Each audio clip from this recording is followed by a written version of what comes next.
నమస్కారం, కూర్చోండి. ఏంటి ఇలా వచ్చారు? టీచర్, మేము సరళ దేశ సంధి గురించి తెలుసుకోవాలని వచ్చాము. చదువుతుంటే ఏది అర్థం కావడం లేదు. అలాగే చెబుతాను. చేతిలో పుస్తకాలేంటి? గ్రంథాలయ పుస్తకాలు టీచర్. మంచి పుస్తకాలే తెచ్చారే. మీరు చెప్పింది గుర్తొచ్చి తీసుకొచ్చాను టీచర్. ఏమని చెప్పాను?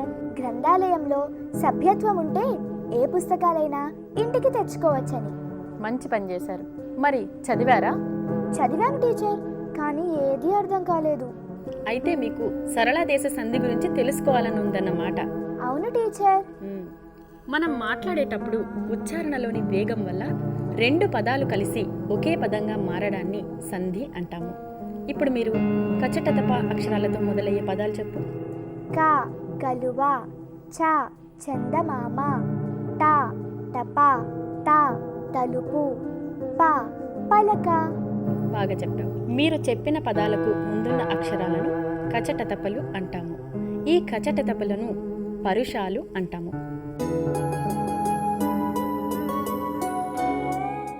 కచటతపలను ఏమంటాము? క చ ట త ప లను పరుషాలు అంటారు. ఇప్పుడు గజడదబలతో మొదలయ్యే పదాలను చెప్తారా? గ గంట, జ జడ, డ డబ్బా, ద దండ, బ బంతి.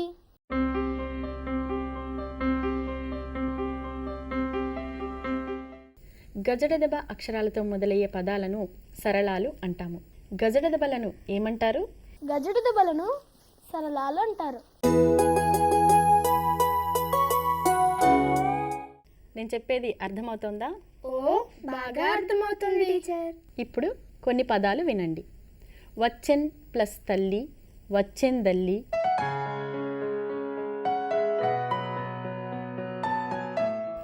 ఆడన్ ప్లస్ చని, ఆడంజని. వానిన్ ప్లస్ చూపెద, వానిన్ జూపెద. ఇందులో మొదటి పదం చివర అణ్ అనే నకారం ఉంది కదా, ఈ నకారానికి ధృతం అని పేరు. ఈ ధృతంతో వచ్చే పదాలను ధృత ప్రకృతికాలు అంటాము.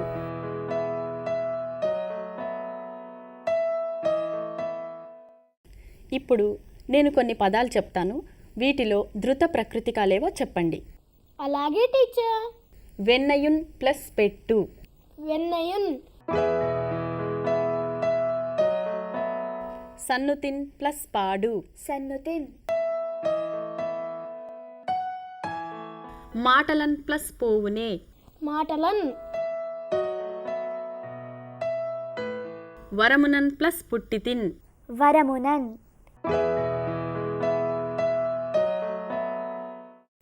ఈ పదాలను ఏమంటారు నవీన్? ధృత ప్రకృతికాలు. ధృత ప్రకృతికాలని ఎందుకంటారు? ధృతంతో వచ్చేవి ధృత ప్రకృతికాలు. టీచర్, నేను కొన్ని పదాలు చెప్పనా? అలాగే చెప్పు. కన్నులున్, దాసిగన్, భూసురులున్. వీటిలో ఉన్నును ధృతమని, ధృతంతో వచ్చిన పదాలను ధృత ప్రకృతికాలని అంటారు. బాగా చెప్పావు సరళ.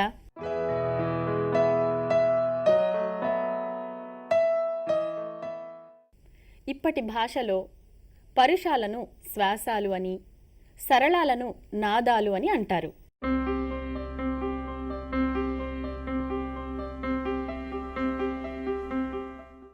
అంటే కచటతపలు శ్వాసాలు కదా టీచర్? అవును నవీన్.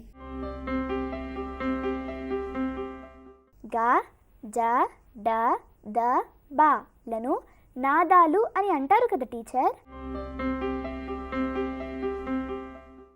పరుషాలు సరళాలుగా మారిన తర్వాత ముందున్న నకారం బదులుగా పూర్ణానుస్వారం లేక అర్ధానుస్వారం వస్తుంది. దీనినే సరళాదేశ సంధి లేదా ధృత ప్రకృతిక సంధి అంటాము. అదేవిధంగా ఆదేశ సరళములకు ముందున్న ధృతమునకు బిందు సంశ్లేషలు విభాషణవుతాయి.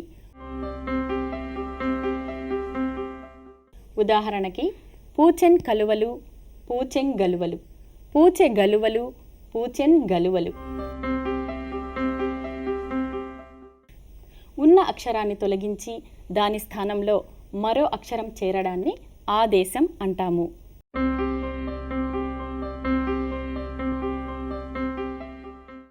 ఇప్పుడు క అనే పరుషాక్షరం స్థానంలో గ అనే సరళాక్షరం వచ్చింది. దీనినే సరళాదేశం అంటాము.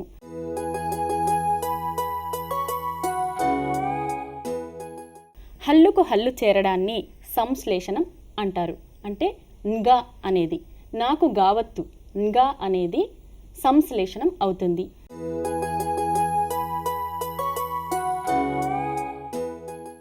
రెండు విధాలుగా వచ్చేదాన్ని విభాష అంటాము.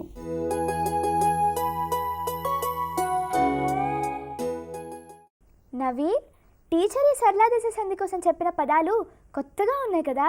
అవును. ప్రాచీన కాలంలో ఆనాటి మహాకవులు వ్రాసిన అమూల్యమైన గ్రంథాలు చదువుకునే అవకాశం ఈ వ్యాకరణం నేర్చుకోవడం వల్ల సాధ్యమవుతుంది. మన సంస్కృతి, సంప్రదాయాలు, ఆనాటి జనజీవన పరిస్థితులు తెలుసుకునే గొప్ప అవకాశం మనకు లభిస్తుంది. టీచర్, వ్యాకరణం అంటే ఇంతకుముందు భయం వేసేది. ఇన్ని మంచి విషయాలున్నాయని ఇప్పుడు తెలిసింది టీచర్. చాలా సంతోషం. ఇప్పుడు సరళాదేశ సంధి గురించి ప్రధానాంశాలు మరొకసారి చెప్పుకుందామా? అలాగే టీచర్. ఒక్కొక్కరు చెప్పండి. క, చ, ట, త, ప లను పరుషాలు అంటారు.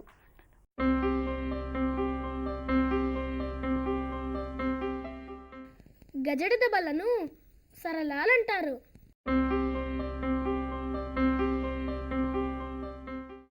అణ్ణును ధృతం అని అంటారు.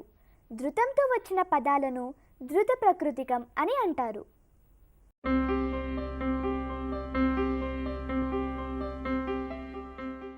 పరుషాలను ఆధునిక భాషలో శ్వాసాలని, సరళాలను నాదాలని అంటారు.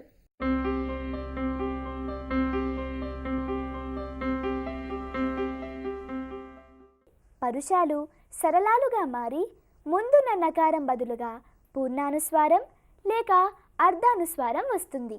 దీనినే సరళాదేశ సంధి లేక ధృత ప్రకృతిక సంధి అంటారు. ఆదేశ సరళములకు ముందున్న ధృతమునకు బిందు సంశ్లేషలు విభాష నవుతాయి. పూచెన్ కలువలు, పూచెంగలువలు, పూచెగలువలు, పూచెన్గలువలు. అర్థమైందా? బాగా అర్థమైంది టీచర్. మీకేమైనా అర్థం కాకపోతే నిస్సందేహంగా అడగండి. మీ మిత్రులను కూడా తీసుకురండి. అన్ని విషయాలు సంపూర్ణంగా తెలుసుకోవడం మంచి లక్షణం. ధన్యవాదాలు టీచర్. మంచిది, వెళ్ళిరండి.